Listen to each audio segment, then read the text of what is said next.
first story I want to talk about today is CNBC, American billionaires got $434 billion richer during this pandemic. So this is the thing that a lot of people don't consider or talk about. Everyone just watches TV and says, don't question everything. If you question the pharmacy industry, you're a conspiracy theorist. You hear it all the time. But the funniest part is I barely watch TV, but when I'm at a hotel or something, I'll watch it. Guys, every commercial is a pharmacy lawsuit. Every commercial. Did you take Johnson & Johnson's baby powder? If so, you're liable for this. Literally. Did you take Zantac? If you took this medication, you're liable for liver, bladder, bleeding lungs. Like every commercial is suing a product that they once told you was safe.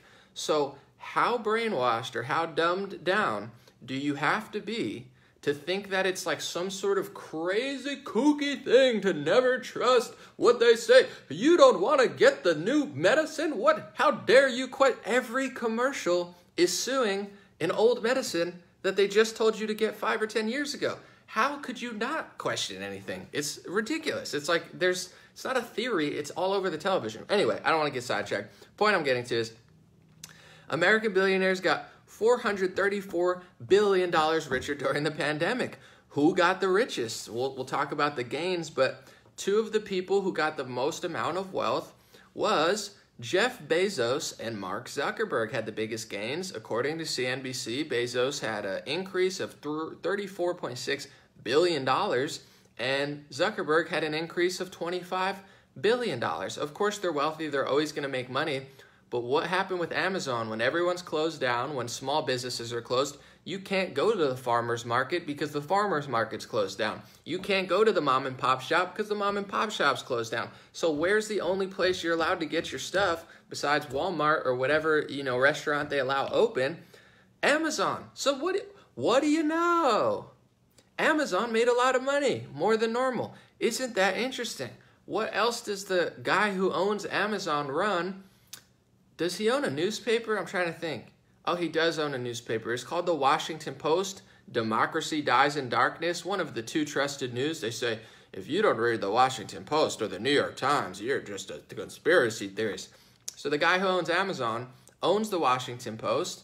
And of course, they've been, like they always are, anti-Trump, anti-conservative, railing against, I'm sure, anybody who wants to open up. It's like, how dare you think that it's a good thing for mom and pop shops to open up? There are interests, financial interests in this stuff. And it's so annoying to me. And I won't get annoyed because honestly, it's mostly love. It's mostly good vibes. That's what we do here. But people have the nerve to act like I'm some sort of Looney Tune. Not many people. Honestly, most people know what time it is. Every day people are like, for show. But they're like, Anomaly's like a crazy Alex Jones. It's like, what are you talking about? Literally, this is all happening. And what I'm trying to say is, this idea that people would do something where they have financial interest and stuff, there's a whole movie about it. So I say it, and they're like, you can't ever think that that's a possibility. The Big Short, it's a record-breaking, I don't know if it's record-breaking, that's maybe a bit of an exaggeration, but Christian Bale, Brad Pitt, what's the guy's name from The Office? Not Michael Scott, that's not his real name. Stephen Carell, or whatever. They're all in the movie, The Big Short. What's The Big Short about? The Big Short's about a financial industry basically manufacturing a Great Depression based on scamming people and betting against the market. That's the whole movie. Brad Pitt, a.k.a. Dr. Fauci. Steve Carell, a.k.a. Michael Scott. Gotta love him. Christian Bale, a.k.a. Batman, who gets mad at the film people sometime. It's all there. It's like based on a true story. It really happened. They lied to you. They scammed you. They bet against the market. It's called short selling. If you want to buy a stock, you buy a stock. If you're betting for the market to go down, it's called short selling. They did that. They made a movie about it. They told you about it. Everyone's like, that could never happen. It's literally a true story. And then I say it, they're like, Anomaly, how could you ever say that people would ever do something bad in the world because everything, only poor people do bad things, and middle class people and certain ethnicities, and I blame everybody in the working class for bad things, but the wealthy, they would never commit a crime. The wealthy would never mislead you. It's only you. Only you could, run a red light or, get in a car accident, drunk driving or something. But, like, Jeff Bezos and Bill Gates, I mean, come on. I mean, you really think that any of these people would ever do something that's not totally perfect? They're saving humanity. It's like, what rock do you live under? What world are you living in? You're not living in the real world. You watch the movie. It wins awards. You say, wow, that's a cool movie with Christian Bale. Oh, I love Brad Pitt. He plays the nerd really well in that movie. It's a real story called The Big Short based on them screwing up the economy, crashing the housing market, betting against the market, and making money. That's the whole movie, and it's all real. It happened in the 2000s. That's why they made the freaking movie. And they tell you at the end of the movie it's real. It's not real because I watched Tom Cruise fly a bunch of drugs in a plane with the government, but could that happen? It's based on real stuff, guys. It's all real. And then you can't say that. Why can't I say that? I'm only allowed to say, Trump supporters commit crimes and poor and middle class people commit crimes, but no one else. Yeah, rich people do bad stuff too, just like everyday folk. There's good people, there's bad people. People make mistakes. People have different ideas. Sometimes it works out, sometimes it doesn't. There's nothing wrong with questioning wealthy people and big companies. The only thing wrong with it is what I'm going to get into with this story is they own all the media companies. They own all the big corporations, and all the big corporations work with the media companies. And Google and Facebook is tied in with all of them. So they don't want you to question it, not because it's not real or it's not true or it's a dangerous thing to think. It's because they own it and they're doing it and they don't want you to talk about it. It's so obvious. I just don't understand these people that are like, I'm just going to wear a mask till 2025 and how dare Anomaly talk about the Big Short. That's not a thing. That's like, it's like, whatever.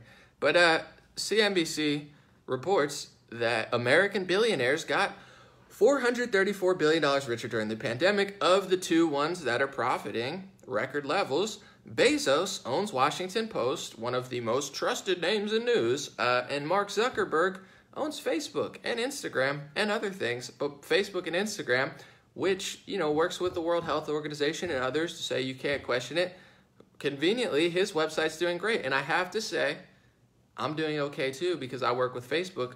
Please, Facebook, please, don't censor me. Don't ban me. It's all love. You do you, I do me. We could work together. Don't start going like Susan Wojcicki and start deleting everything. Oh, no, you talked about things I don't want you to talk about. Please don't do that to me, Mark Zuckerberg. God bless you. God bless your family. God bless, the Hawaii area where you surf and stuff. I checked out your Instagram. It looks cool. Let's just ride into the sunset and calm down because, at a certain point, people want the truth and people want goodness. Please don't steal my money. But anyway, point I'm getting to. Bezos and Zuckerberg had massive gains. Who else had massive gains? The 5 wealthiest people all made a lot of money. Here's who made a lot of money. Bezos owns Washington Post. Zuckerberg owns Facebook and Instagram.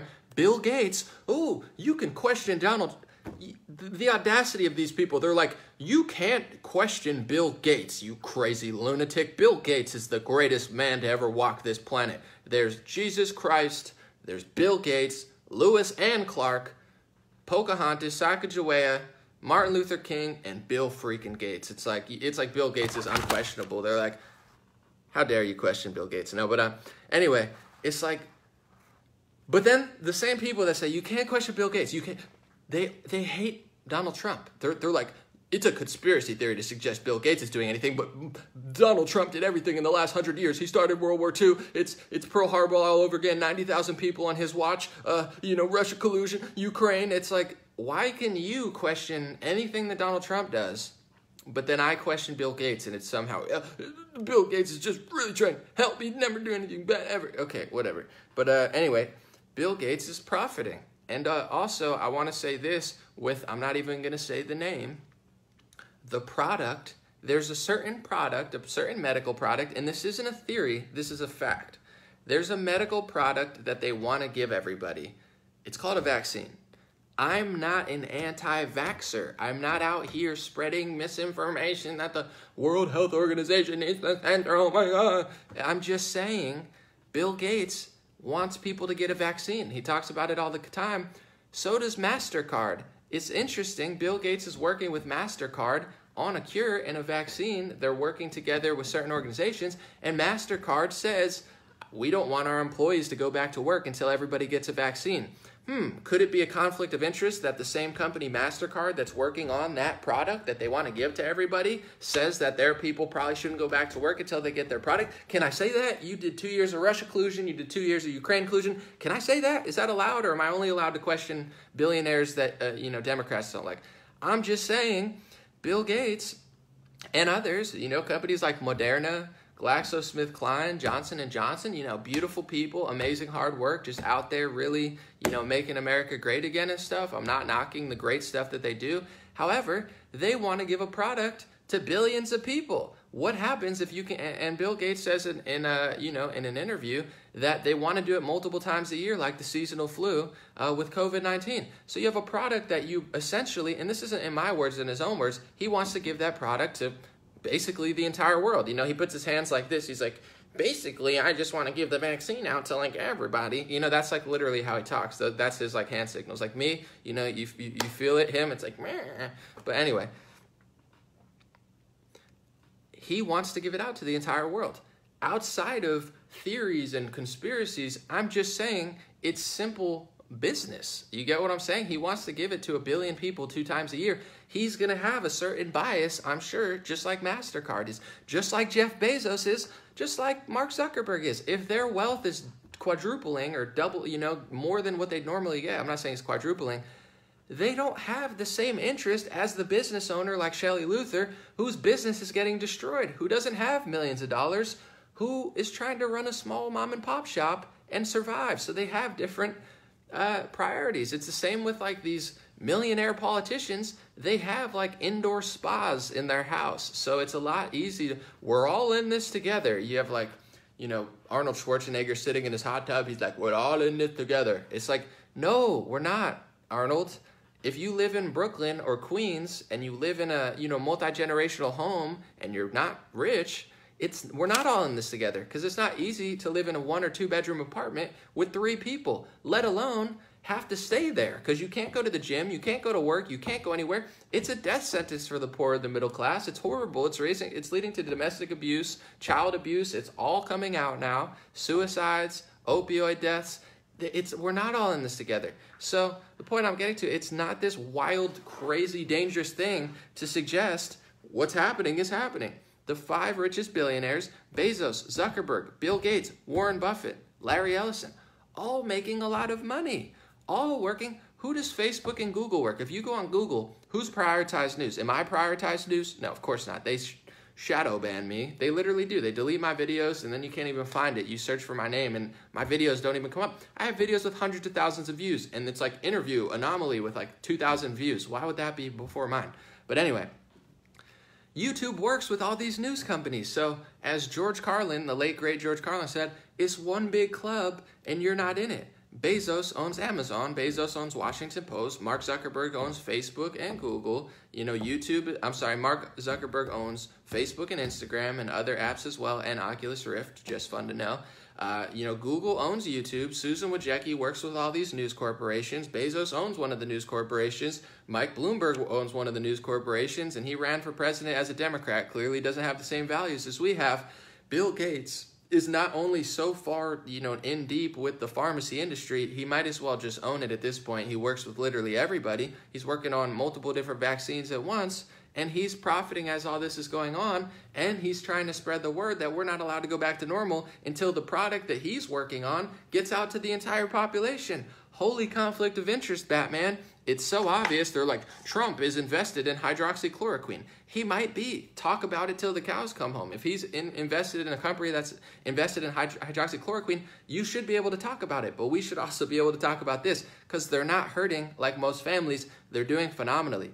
Also, I'll just put on this list, Elon Musk had the biggest jump out of all. He had the highest percentage jump. Not the most money, but from here to here, highest percentage gain out of all the billionaires.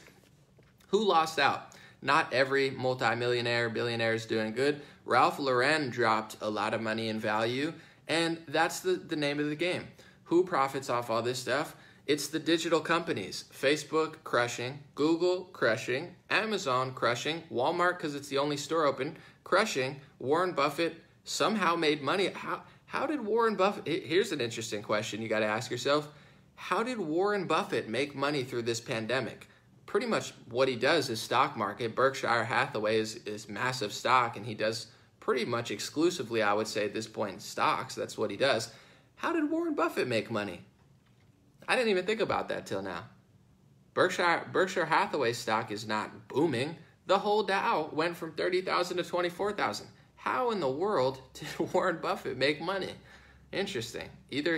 I'm not going to start theories. I'm just saying that's suspect out of all of them. Bezos, I get it. Zuckerberg, I get it. Bill Gates, I get it.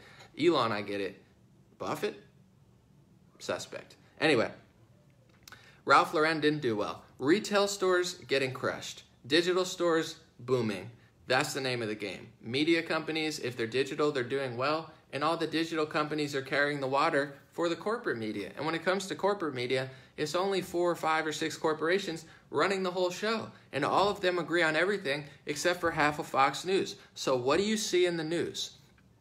All you see is, this is a new documentary about Rupert Murdoch and Roger Ailes. They have like all these documentaries making Fox News look terrible. I am not carrying the water for Roger Ailes. I'm sure he did some suspect stuff. I'm certainly not carrying the water for Rupert Murdoch. I know he was suspect. However, why do they only demonize Fox News? Where's the Jeff Bezos documentary? Where's the Bill Gates documentary? Where's the expose on Jeff Zucker of CNN? It doesn't exist because it's all of these corporations teaming up against the one conservative to try to make it a unison, one world, one, party, one idea media that spans throughout the entire network. We don't need less conservatism in the news, even if you're not conservatism. CNN, ABC, NBC, MSNBC, CBS, they're all Democrat. SNL, all the shows, Jimmy Fallon, Trevor Noah, every late night comedian is on the same script. There is no Republican or conservative comedian on one of these stations. It just doesn't exist. I mean, Greg Gutfield or something, but that doesn't even count. You get what I'm saying? You got it. I don't have to go into it. But anyway, we're all in this together when the people who are running most of the big corporations are just booming in profit as the country is losing or taking out trillions of dollars of loans, and small business and retail owners are getting crushed. Even Ralph Lauren is. This is just a massive redistribution of wealth and it was already, retail stores were going down, digital stores were already going up. That's already happening. But what just happened now was like just a warp speed, Operation Warp Speed of just destroying physical businesses and putting it all digital. And I have to say, outside of the theories, it's interesting that it's coming at a time when our country is getting connected to a new internet. I'm not making up theories. I'm just saying it's true. We're getting connected to a new internet, which is now, used in China for surveillance. That's just a fact. Their internet, and their technology is used for facial recognition. You can't get on the bus, social score. That's how China works. And as all this is happening, as digital's booming, as retail and mom and pops are getting crushed and the billionaires we're in this together, all this, technology is getting rolled out. Isn't that interesting? In the next story, I want to talk about South Philly. This is a Philly Inquirer story. South Philly judge of elections admit he took bribes to stuff the ballot box for Democratic candidates. So if you listen to anybody in the news suggesting that voter fraud or election fraud exists, here's my Bernie Sanders impression. People have been missing it. It's racist, it's sexist, it's xenophobic to suggest that voter fraud exists in America. There is no such thing as voter fraud or election fraud. It's racism, sexism, and xenophobia because Donald Trump wants you to have an ID. It's not racist, sexist, or xenophobic. Why wouldn't you have an identification to vote? Why wouldn't you have, I can't get on a plane. I can't even go anywhere now without a mask, a bracelet. I feel like it's like, you go here, I can't even get in a Lyft car without a mask on. But he doesn't want IDs for voting. I can't do anything without ID. You can't check into a hotel, get on a cruise boat, get on a plane, get an apartment, you can't do anything in this world without But it's racist, it's sexist, it's xenophobic to suggest it. No, it's just basic common sense and security and safety, which these people can't stand. They just want, never mind, I gotta calm down. So, We now know, despite what the media has told us for 4 years, that cheating can exist. I mean, of course it can. And it can go both ways, Republicans and Democrats. But a South Philly judge got caught taking bribes to stuff the ballot box for Democratic candidates. And it looks like the FBI is looking into this. As much as people criticize the intelligence communities, which I think rightfully so, you got to compliment them when they do a good job. Hopefully they look into this, and we need to more of this stuff. Less like saying, you know, suggesting like everybody's racist or something. It's like they do like these random studies and stuff. Like, focus on this stuff. This is what the intelligence community should be doing. Cracking down on real terrorists, you know, looking at election fraud, like instead of like misgendering like animals and stuff. It's like, you know, maybe we could let the CDC do that stuff. They're like, we're doing a study on the fathers in black households in New York City. It's like, listen, I love my black fathers in the world and mothers, and, you know, it's all love. But is that what the Center of Disease Control should be studying? Probably not, considering that they haven't really handled the pandemic very well because they were too busy studying like, you know, race fathers in homes or something. Like, is there another agency that can do that? Maybe we can do like the Agency of Social Justice, you know, pandering, and then we can make that an agency, and they can just do all the nonsensical studies that don't really matter, and then we could focus on, you know, disease control and actual cracking down and stuff. I don't know, just a thought, but I'm no politician. Now we know it's happening. Why is this significant before we move on?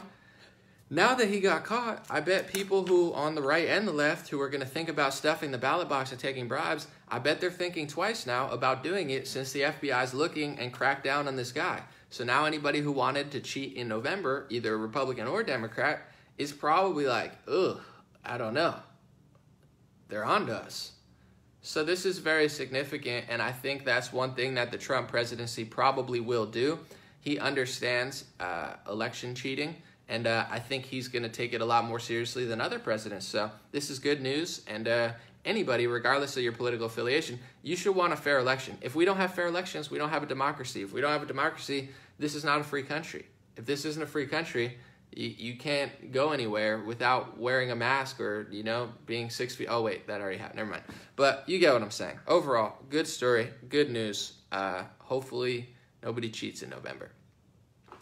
Fourth and final story, and then I'll answer some questions. We could talk about the Biden stuff too if you guys want, but AP News reported, we've known this, but they're starting to put a number to it, over 4,300 virus patients, 4,300 virus patients sent to New York City nursing homes. They sent people with the virus into the nursing homes.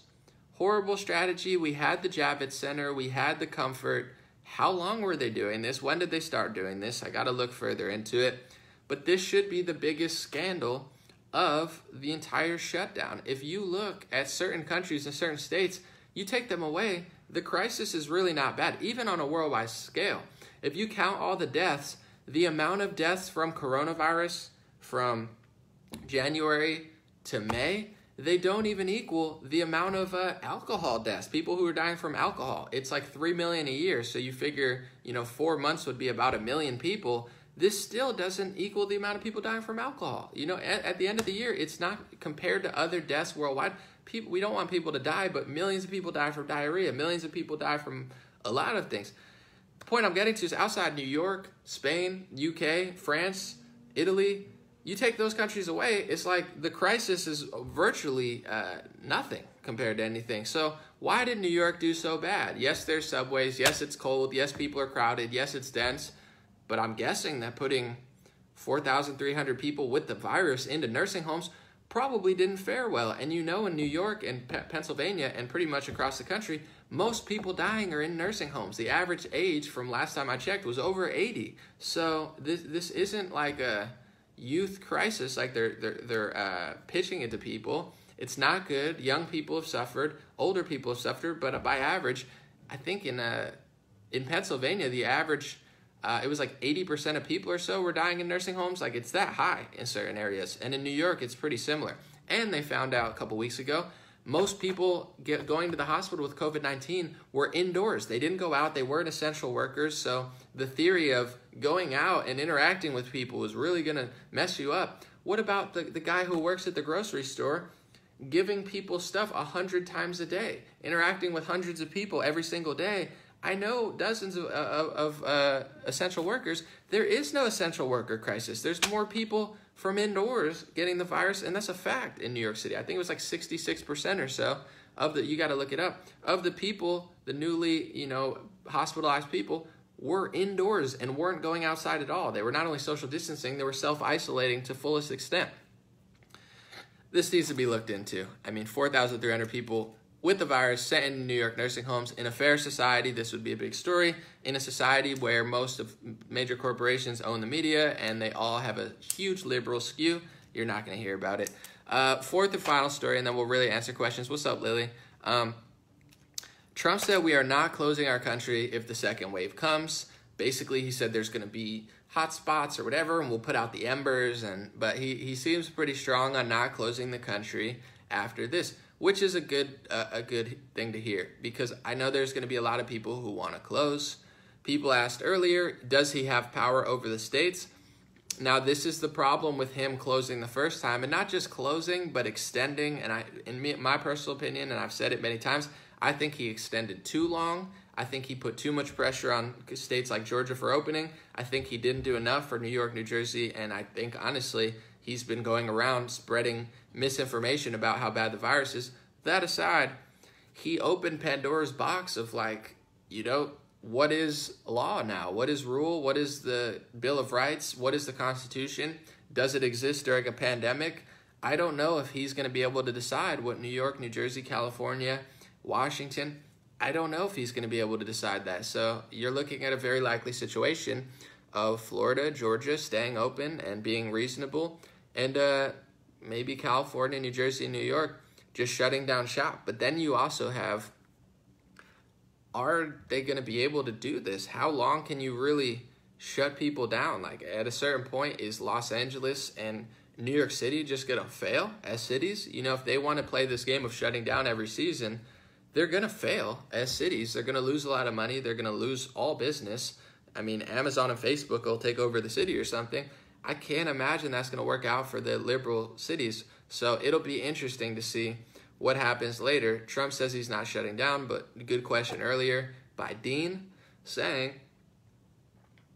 does he have the power to stop every state from shutting down? I hope the Supreme Court and our Justice Department will start standing up for the Constitution, because this virus at this moment, obviously every life matters. Everything is bad, but it doesn't justify all the stuff they were doing. And overall, there's many virologists who don't even agree with the logic behind the lockdowns this long. There's many people with doctorates and Nobel Prizes that are like, this is crazy what you're doing. Obviously, temporary isolation can keep people away. If you don't go near somebody, you won't catch the virus, but self-isolation is not healthy. Shutting down society is not healthy. Shutting down fitness facilities and beaches is a terrible idea. So at a certain point, I would hope the Justice Department and the Supreme Court steps in. But I don't know what's going to happen. It's good news that Trump's not going to shut it down. It's bad news that the states could possibly have justification for doing so, because they've kind of opened that Pandora's box. Very interesting. We'll answer a few questions. I'll talk about the Biden thing if you want me to, but I guess I'll talk about that because I'm sure somebody's going to ask.